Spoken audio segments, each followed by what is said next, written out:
The Owl Road. Based on events reported in Hidalgo County, New Mexico, 2019. The 911 call came at 3:47 a.m. A woman's voice, calm at first, then breaking. "There's something on the road. It's following my car. Please. It looks like a person, but it's not. It's not a person." The line went dead. Highway Patrol found her vehicle 18 hours later. Engine still running. Driver's door open. The interior covered in deep scratches. Like someone had clawed at the dashboard, the seats, the ceiling. Maya Chen was never found. But her phone was. And this is what she recorded. Hour 1. I should have listened to the gas station attendant. I should have taken Interstate 10 like everyone else heading to Tucson. But no. Maya Chen, 26 years old, freelance photographer, always looking for the scenic route, always chasing the perfect shot. The old man behind the counter watched me trace my finger along the map.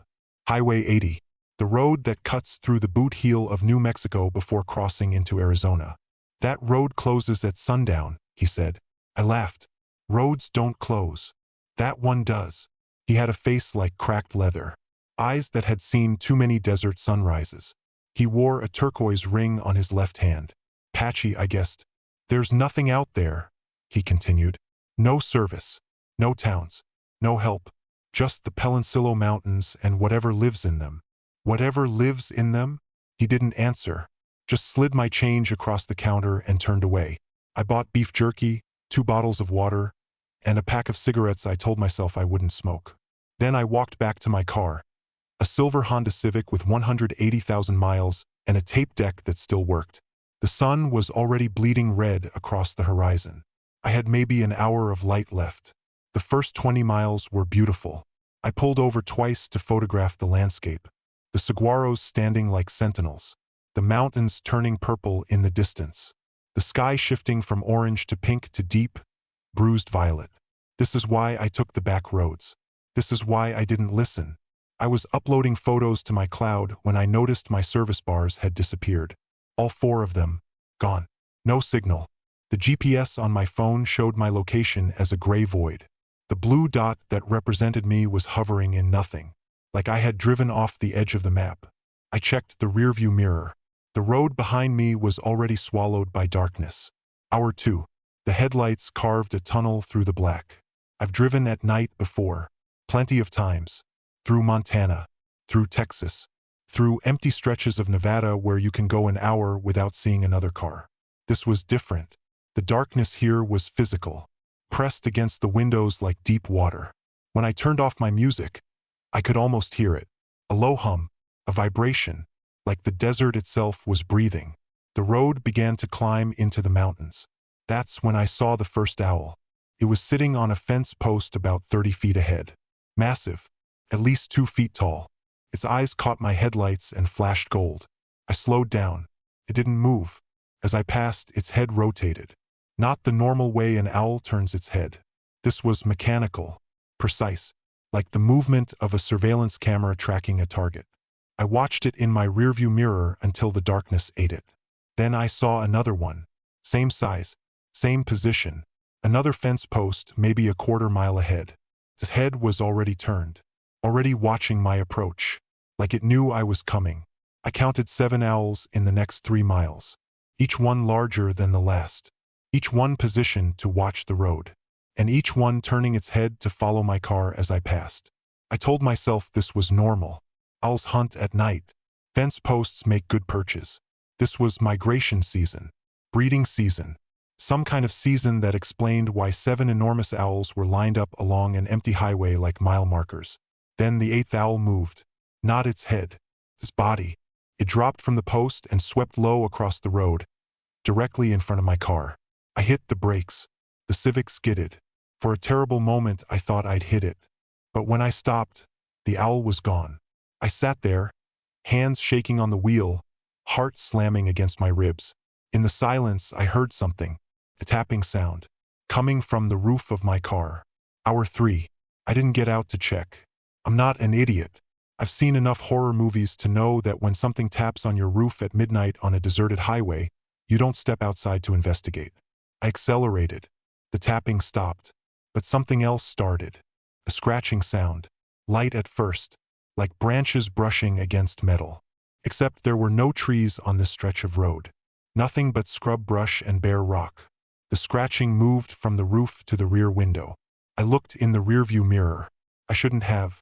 There was a hand pressed against the glass from outside. Long fingers. Too long. The proportions were wrong.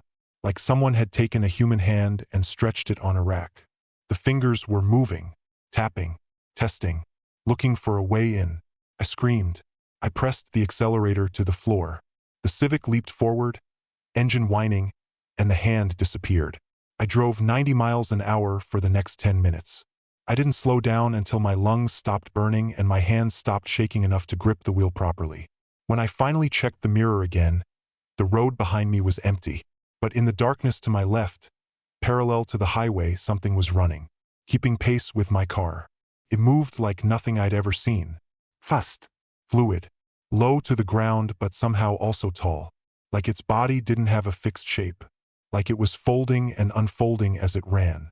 I couldn't see details. Just a dark mass against the darker mountains. A shadow moving through shadows. But I could feel it watching me. I accelerated to 100. It matched my speed. I slowed to 60. It slowed too. I stopped. It stopped. And in the sudden silence, with my engine idling and my headlights cutting a small circle of light in the infinite dark, I heard breathing. Not mine. Something outside. Heavy. Bit. Labored. Like lungs that weren't used to air. Like something learning to breathe for the first time. The breathing came from my right now. From the passenger side window. I turned my head slowly. The glass was fogged. Something had breathed on it from outside. And in the fog, something had drawn a shape. An owl. Hour 4. I drove. I didn't stop. I didn't slow down. I watched the odometer tick upward and prayed for the Arizona border. Prayed for lights. Prayed for other cars. Prayed for anything that wasn't this road and this darkness and whatever was out there in the mountains. The scratching returned. Not on the roof this time. On the underside of the car. I could feel it through the floor. Something dragging along the asphalt beneath me. Something reaching up. I thought about the gas station attendant. His turquoise ring. His refusal to answer my question. What lives in the mountains? I thought about the stories I'd heard growing up in Arizona. The stories my grandmother told before she died. She was Chiricahua Apache.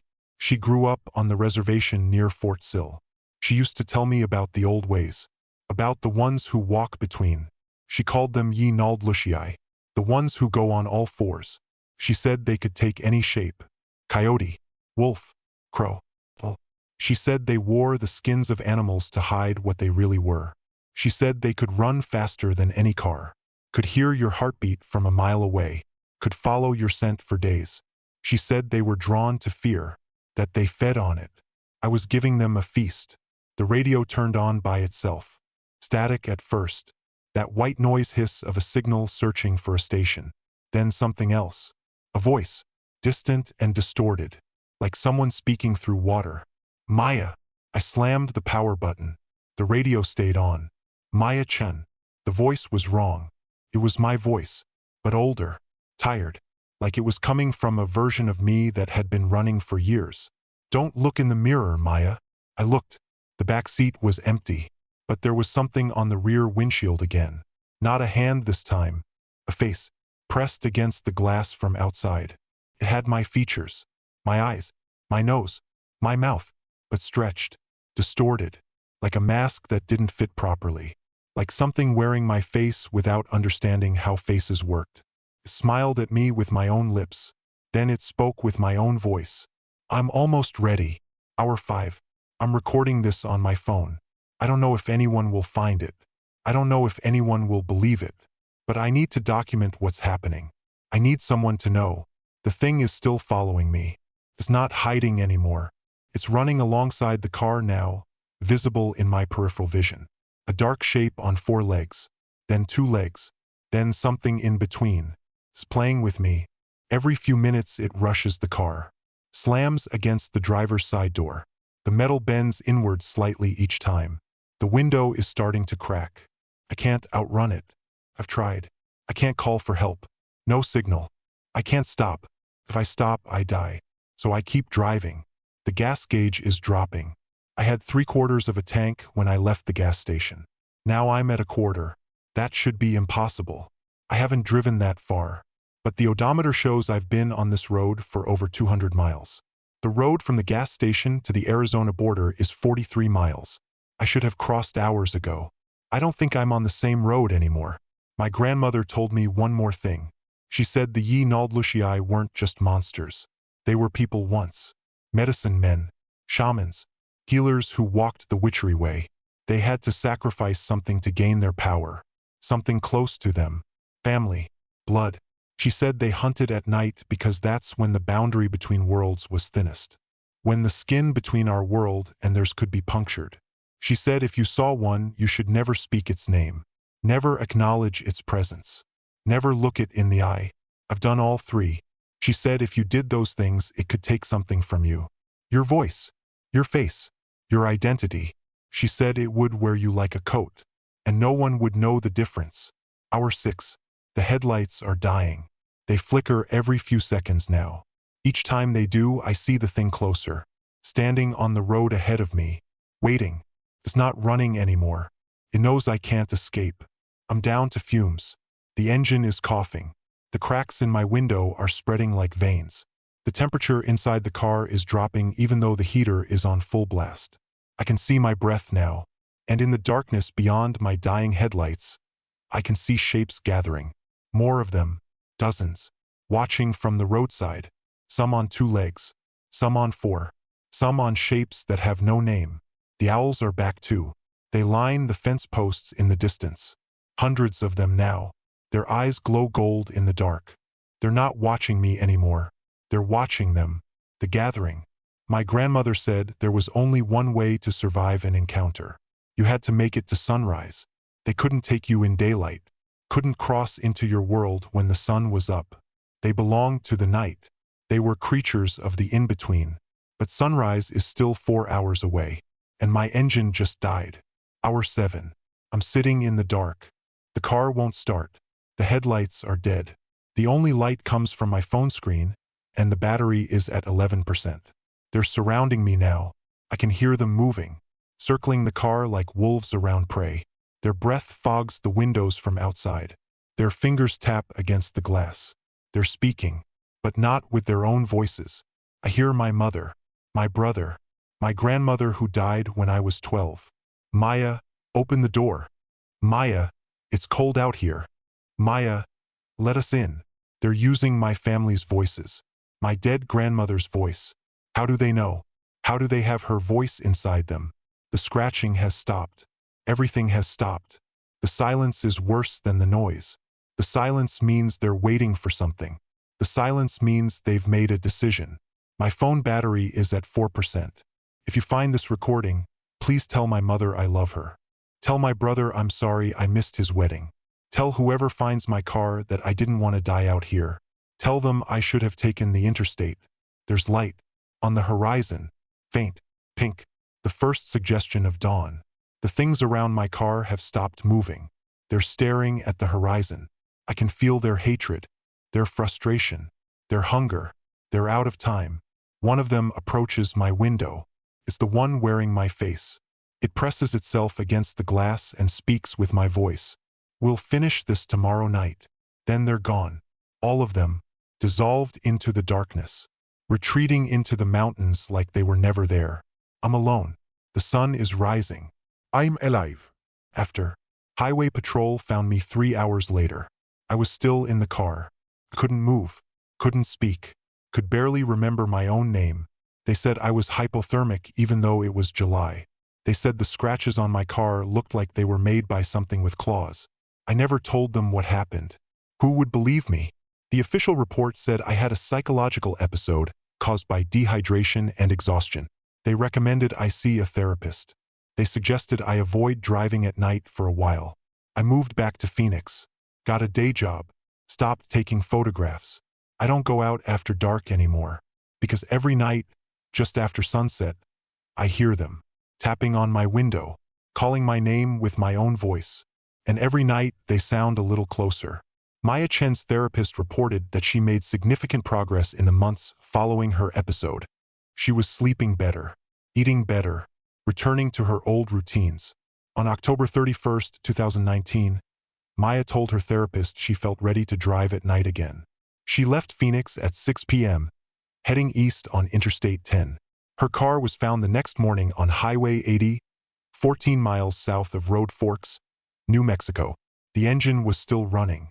The driver's door was open.